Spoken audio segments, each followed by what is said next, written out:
You can be successful in YouTube if you follow certain principles.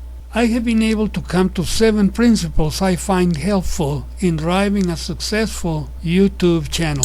The first principle is as follows. Priority is not money but success in meeting the channel's objective.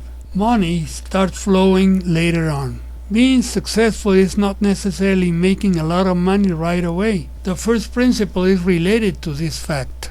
You don't need to have many videos and lots of subscribers from the beginning. Simply capture the experiences you have had in life and which are surprisingly a novelty to most people. Many people have problems and they imagine those things can only happen to them. If they feel identified with our problems and the way we solve them, we are on the road to success.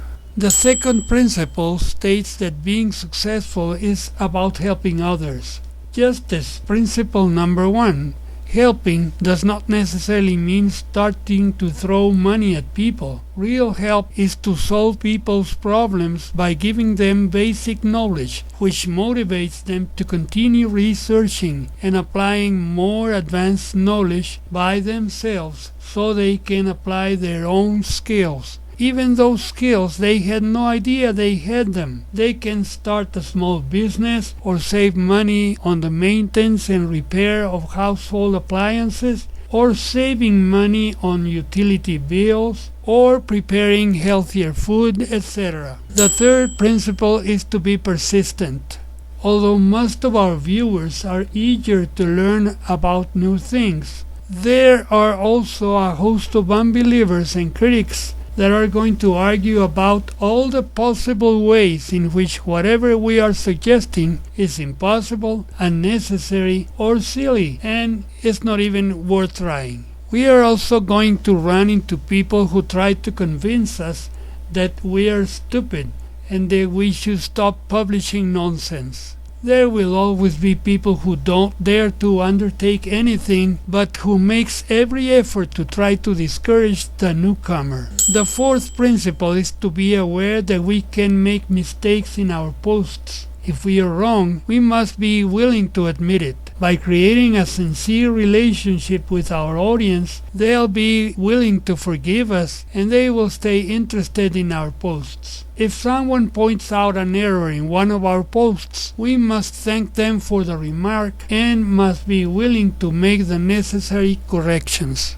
There are some cases in which it is at all impossible to please some people who require us to include historical data, biographies, and other information which is irrelevant in technical videos, since by doing this we would have to make a much longer video and nobody would take the trouble to watch it from beginning to end. We must politely explain the reasons why it's not appropriate to include such information.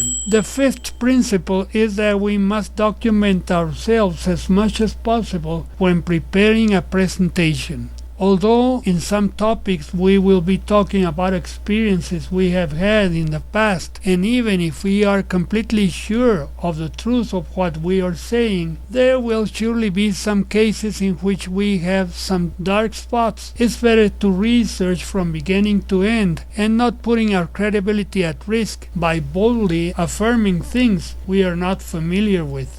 The sixth principle implies that we must be clear and didactic about our explanations.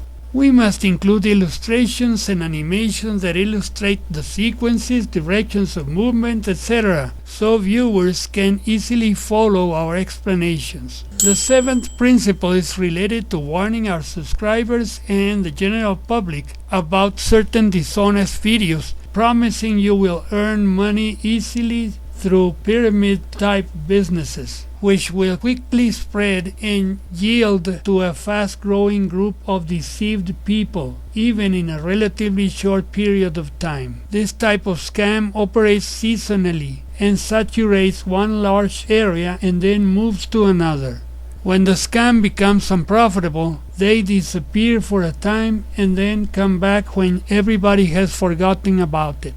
Naturally, these scams far from helping people to overcome a difficult situation, impoverishes them, causing them to lose their scarce savings. In short, a successful channel should help discover capabilities we all have, but which we consider beyond our reach. I hope this video helps you focus your efforts towards a successful channel, which will be a great blessing for anyone planning to become an entrepreneur.